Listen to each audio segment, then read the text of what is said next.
So ever since 2012, when Disney bought Star Wars and took over everything associated with Lucasfilm, such as Star Wars and Indiana Jones, even if you want to count Willow in there, which by the way failed miserably on Disney+, we know that everything across the board over at the Walt Disney Company, especially when it comes to Lucasfilm, and why I always like to say that division in and of itself is really one of the most failed ones over there, due to Kathleen Kennedy's vicious cycle of either announcing projects and canceling them, or coming out with those projects and how they create so much controversy to the point that more Star Wars fans just keep leaving in droves.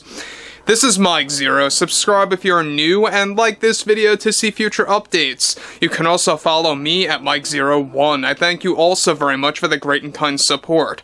So, the Acolyte, I would definitely go ahead and say that it did make Star Wars history. It changed literally everything, because we have never seen a Star Wars trailer like that before that got ratioed across the board everywhere across social media, to the point where it has now caused Kathleen Kennedy, Bob Iger, and others associated with Lucasfilm to head into full damage control over this series. By the way, this is the very reason why they delayed this trailer for months. Alright, that trailer that you saw just last month, that actually was a trailer that was already in existence for well over 9 to 10 months.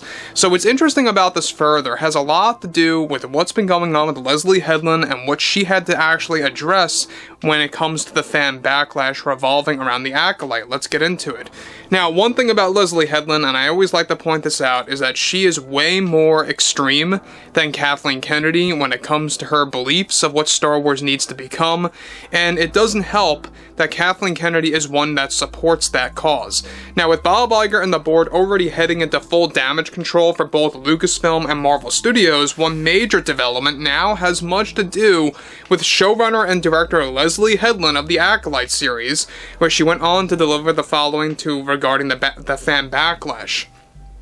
I couldn't be more proud to have this opportunity to allow this show to represent the LGBTQ community, and how we made it possible to really focus on diversity, equity, and inclusion to be at the forefront of this story. Of course, going into a project like this, we expected the same loud minority of fans to make so much noise over our focus with this show, and it's really not a shocker at all to me as a creator and one who was really inspired by Rian Johnson of The Last Jedi to put such a thing together. We have to realize that you just can't take the so-called fans like that seriously that make so much unnecessary noise, because they are just insecure about representation and inclusion for our upcoming series. Sometimes fans like that are just posers who want to ruin the fun and hype for others, and then it's just flat out irresponsible and offensive to the Star Wars community, and especially the communities that we are about to represent in the Acolyte. I thought changing the rules of Star Wars and its world was a necessity with this story, and really just cutting ties with the burden of Lucas's philosophy of what it means to be good or bad, you know? Like, going into this, we are changing the meaning of the Sith and the Jedi and what they are all about. And fans who have a problem with that don't truly understand Star Wars at the core. Focusing on the LGBTQ community was my #1 priority with this project, and how we could somehow fit that into the story and diversity is just so important to me that when I look back at what was done in the past with the prequels, that's where George really missed out and failed to execute that properly. There wasn't all that much diversity, there wasn't all that much representation back then with the prequels and when they were coming out. So the Acolyte is going to make Star Wars history both in the story and for the fans, plus new fans, is something I also wanted to focus on. How could we really make Star Wars fans come into this actual franchise? It's why I chose some creators on this project that never saw a Star Wars film at all. I wanted unbiased creators to create an original story on my set, and even cast members that have never seen a singular Star Wars film or show.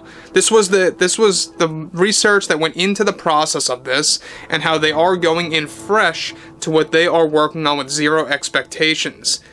This is why I firmly believe the Acolyte is going to be way more revealing than the Empire Strikes Back. It's something very special to me as a creator, and for the real fans that are open to change. I think The Last Jedi is so misunderstood, and that it's very much like Empire Strikes Back, where, in a sense, it makes bold decisions.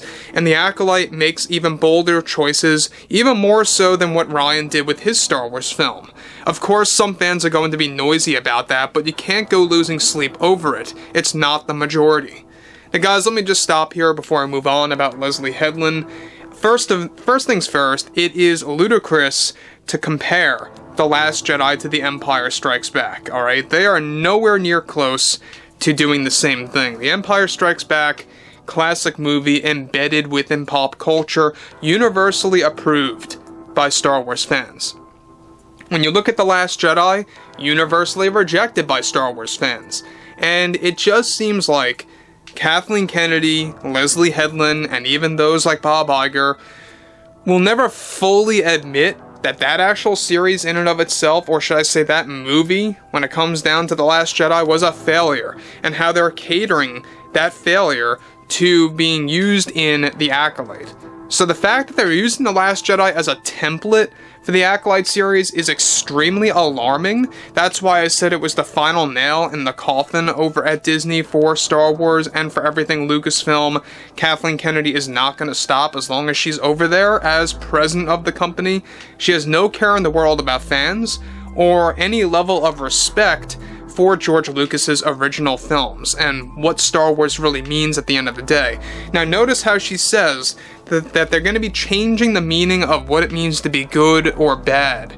And a lot of people are beginning to translate that to quite possibly that the Jedi are going to be represented as bad in this film, or should I say series, and that the Sith are going to be represented as more good or more or less of an anti-hero in the Acolyte. That's what people are saying. We haven't really heard much about that, of what's going on with that production, but one thing is for certain is that they are actually creating a difference or some kind of change in the philosophy of Star Wars that's not only going to be highly controversial, but it's going to be something that will, I feel, end the overall Star Wars franchise for good, at least when it comes to Disney Plus TV shows, if it really is going to be as bad as it sounds. So moving onwards, she goes on to conclude, it's something that Kathy kept reminding me to just focus on the story and not the noise. Kathy is someone that really understands Star Wars, and I think fans really mistreat her to a childish level that just sickens me as a creator and one associated with Lucasfilm. I couldn't be more proud about this production. It's just so powerful. So I don't know about you guys, but we talked about this a couple of weeks ago. Another trailer is on the horizon that's about to drop right around early May. Alright, so we talked about how a full trailer is already complete for the Acolyte that's going to have more footage and more teases, if you will, to what Leslye Headland is talking about when she's going to be representing all these different communities in the Acolyte series. I can only imagine how much of a reaction that's gonna get. But at the end of the day, this is, of course, Leslye and Kathleen. After all, they have no idea what they're talking about, or they have no idea what Star Wars truly is. So anyway, guys, drop a comment below. Fill me in below in the comments what you all have to say about this. And if you guys did enjoy the content for today, make sure to drop a thumbs up on this video to support the channel, and I will catch you guys later.